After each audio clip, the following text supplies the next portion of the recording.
मुद्दे पर आएंगे, पर संदर्भ स्थापित करने के लिए पहले उत्तर प्रदेश के मुख्यमंत्री योगी आदित्यनाथ की एक वीडियो क्लिप देखते हैं।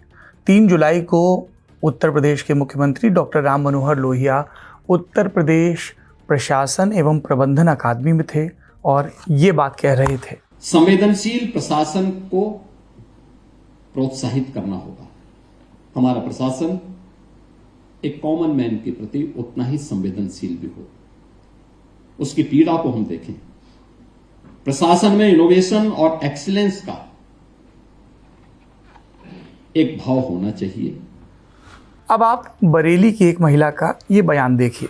मैं बरेली की रहने वाली हूँ। मैं यूपी टेट का एक फॉर्म डाली थी। मेरा सेंटर बदायूं में पड़ा था। मैं आ रही थी अपने हस्बैंड के, सेकंड फरवरी में था मेरा पेपर। मैं अपने हस्बैंड के साथ आ रही थी, बट किसी नेता की वजह से रोड शो के कारण मैं पेपर नहीं दे पाई। ये महिला जिनका टीईटी का पेपर छूट गया, किस नेता की बात कर रही हैं? ये नेता है भारतीय जनता पार्टी के प्रदेश उपाध्यक्ष दुर्विजय सिंह शाक्य। 25 जून को बरेली में भाजपा ने पूरन लाल लोधी को क्षेत्रीय अध्यक्ष और दुर्विजय सिंह शाक्य को प्रदेश उपाध्यक्ष बनाया। ये ऐलान हुआ। आगे बढ़ने से पहले दुर्विजय सिंह शाक्य के बारे में जान लेते हैं। बदायूं के दातागंज से रहने वाले हैं। वहाँ के खुद को संगठन का पुराना व्यक्ति बताते हैं। एक ज़माने में समाजवादी पार्टी के शिवपाल सिंह यादव ने इन्हें अपना चेला भी बता दिया था, जिस पर ये भड़क उठे थे। ये वो वक्त था जब शाक्य बदायूं से लोकसभा चुनाव में प्रत्याशी बनाए गए थे। अखिल भारतीय विद्यार्थी परिषद की पृष्ठभूमि से आते हैं। भाजयुमो में भी पदाधिकारी रहे हैं। मौजूदा संगठन मंत्री धर्मपाल के करीबी भी बताए जाते हैं। उनके इलाके की डेमोग्राफी ने दुर्विजय के फेवर में काम किया। ब्रज जोन में लोधी, शाक्य, मौर्य, कुशवाहा और अन्य पिछड़ा वर्ग की एक बड़ी आबादी है। ऐसे में एक ओबीसी वर्ग से आने वाले दुर्विजय सिंह शाक्य के जरिए बीजेपी ने कई आयामों को साधने की दिशा में कदम उठाया है। तो 2 जुलाई को यही दुर्विजय सिंह शाक्य प्रदेश उपाध्यक्ष का पद संभालने के बाद पहली बार अपने शहर बदायूं जा रहे थे, जिसके एवज में भव्य स्वागत अभिनंदन का कार्यक्रम रखा गया।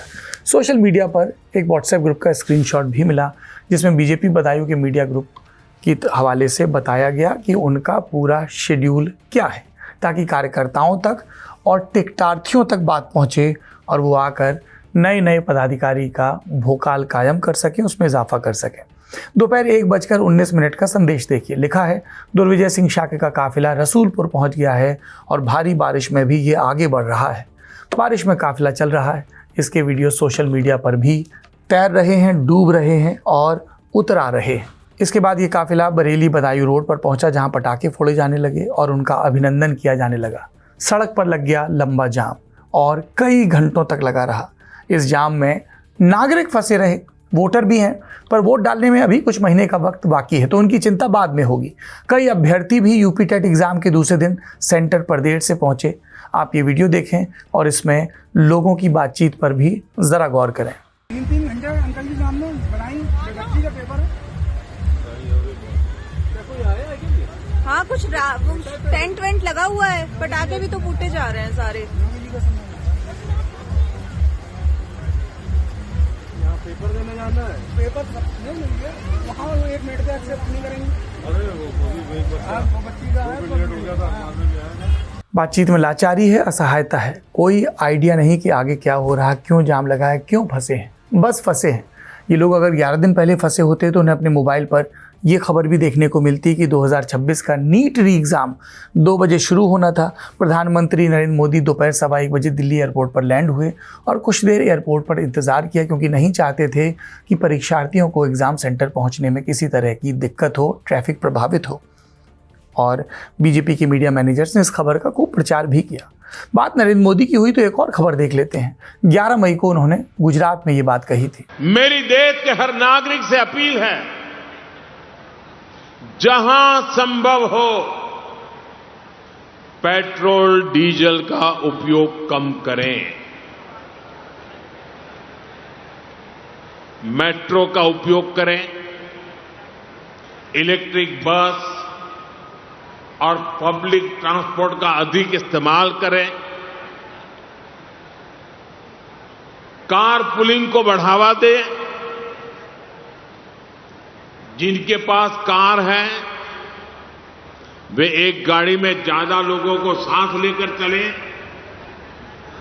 जिनके पास ईवी है वे भी दूसरों की मदद के लिए आगे आए। इसके बाद खबर यह भी आई कि नरेंद्र मोदी ने अपने काफिले में कटौती की थी, जरूरी सिक्योरिटी के अलावा बाकी सभी गाड़ियां छोड़ दी थी। फिर राजस्थान के मुख्यमंत्री भजनलाल शर्मा, मध्य प्रदेश के मुख्यमंत्री मोहन यादव ने भी ऐसा ही किया। पर पता चलता है कि 52 दिनों में ही प्रधानमंत्री की बातें शायद अपना असर छोड़ चुकी हैं। और बात उनकी सलाह तक ही क्यों रहे, आप बस गूगल पर 4 शब्द लिखकर सर्च करिए, मोदी ऑन वीआईपी कल्चर। आपको भारतीय जनता पार्टी के यूट्यूब चैनल पर अपलोडेड एक इंटरव्यू मिलेगा और देखिए उसमें प्रधानमंत्री क्या कह रहे हैं। वीआईपी कल्चर का ओरिजिन जितनी मेरी समझ है, एक कॉलोनियल काल से एक प्रकार से जुड़ गए। अंग्रेजों के लिए एक प्रकार के कानून, सामान्य जनता के लिए दूसरा कानून। उनका रहन सहन एक, बाकियों का रहन सहन एक, उनकी जगह एक, बाकी उनकी गाड़ी निकलेगी तो अलग, उनका टांगा निकलेगा तो अलग। ये एक प्रकार से, और अंग्रेजों के जाने के बाद ये सब जाना चाहिए था जी, लेकिन नहीं गया। हमारे नेताओं ने उसको जारी रखा। अब मैं जब आया तो मैंने पहला काम किया, 9 लाल बत्ती। मैंने कैबिनेट निर्णय किया है, कोई लाल बत्ती, रेड लाइट नहीं होगी गाड़ियों पर। ये चलते हैं और सायरन बजाते हैं झूम झूम झूम करके। क्या मतलब है? मैं गुजरात में था, मेरे सभी मिनिस्टर्स को नियम था कि कोई सायरन नहीं बजाएगा। बहुत बड़ा ट्रैफिक हो, जरूरत पड़ गई तो थोड़ा हल्का सा एक करके बंद करो भाई। ये कौन हम बड़े बादशाह हैं कि हम सायरन बजा के चलेंगे? देखिए, मैं मानता हूं अब वीआईपी नहीं, मेरे लिए तो ईपीआई है। और जब मैं ईपीआई कहता हूं तो एवरी पर्सन इज इम्पोर्टेंट, और यही हुआ। और लाल बत्ती से लेकर हर एक्शन में वीआईपीज़म को खत्म करने का मेरा प्रयास रहा है। देश के प्रधानमंत्री और भाजपा के poster boy Narendra Modi VIP culture, fuel consumption पर जो भी बातें कह रहे हैं, उसकी एक एक बात का भाजपा के प्रदेश उपाध्यक्ष दुर्विजय सिंह शाक्य और उनके समर्थकों ने उल्लंघन किया। और बात सिर्फ उल्लंघन की नहीं है, जितने भी पदाधिकारी अनाउंस हुए हैं लखनऊ में, सबके काफिले अपने अपने ज़िलों में और इलाकों में ऐसे ही गए हैं। उन सब ने इस बात की चिंता नहीं की कि उनके लाव लश्कर के चलते सैकड़ों या हज़ारों जिंदगियां बाधित हो रही हैं। लोगों की चिंता चुनाव के दौर में करेंगे। इन सब के बीच लगे हाथों में आपको बता भी दूं कि यूपी में जब बीजेपी की इस कार्यकारिणी का ऐलान हुआ तब किस तरह की चर्चाएं हुई। सबसे ज़्यादा सुर्खियां बनी इस बात से कि रक्षा मंत्री और भाजपा के पूर्व राष्ट्रीय अध्यक्ष राजनाथ सिंह के छोटे बेटे नीरज सिंह को आखिरकार संगठन में दुरुस्त आधिकारिक जगह मिल ही गई। हालांकि पत्रकार कहते हैं कि लखनऊ से सांसद राजनाथ सिंह के छोटे बेटे लखनऊ का पूरा मामला संभालते हैं। उनके बड़े बेटे पंकज सिंह नोएडा से विधायक हैं। कहानियां ये भी चलती हैं कि कैसे राजनाथ के राष्ट्रीय अध्यक्ष रहते अटल बिहारी वाजपेयी के नेतृत्व में हुई मीटिंग में पंकज सिंह को टिकट दिया गया था 2007 के विधानसभा चुनाव के लिए, लेकिन राजनाथ की अनिच्छा के चलते मिला हुआ टिकट भी पंकज को लौटाना पड़ा और अपने पॉलिटिकल डेब्यू के लिए 10 साल और इंतज़ार करना पड़ा। इससे इतर बात हुई कि अमित शाह के दफ्तर से संबद्ध अंकुर शर्मा को भी इस नई प्रदेश कार्यकारिणी में जगह मिली। पत्रकार यतेंद्र शर्मा को भी अचानक से कुछ भी नहीं होता है वैसे, नेता बना दिया गया। लोगों ने कहा प्रभावी तो पहले से ही थे यतेंद्र। उनकी शादी में संघ के वरिष्ठ पदाधिकारी दत्तात्रेय होसबले और कृष्ण गोपाल भी पहुंचे थे। आप नाम लेते जाइए और नए नए तर्क आते जाएंगे। कुछ लोगों ने कहा कि सुनील बंसल की पुरानी टीम को किनारे कर दिया गया। कुछ ने कहा कि नए प्रदेश अध्यक्ष पंकज चौधरी की थोड़ी बहुत चली। फिर कुछ बोले कि धर्मपाल जो संगठन मंत्री हैं उन्होंने अपने हिसाब से लोगों को बिठाया। कहा गया कि ज़्यादातर एमएलसीज जो 15 से 20 साल से पार्टी में पदाधिकारी बने हुए थे, चाहे वो पाठक हों चाहे सिंह हों, ऐसे कई लोगों को मुक्त किया गया। नई ऊर्जा वाले लोगों को, जैसे दिल्ली में नितिन नवीन की टीम बनने जा रही, उसी हिसाब से प्रदेश में भी किया गया। एक चर्चा अतिरिक्त रही सोशल मीडिया पर भी और पार्टी के हलकों में, और वो थी भारतीय जनता युवा मोर्चा की चर्चा।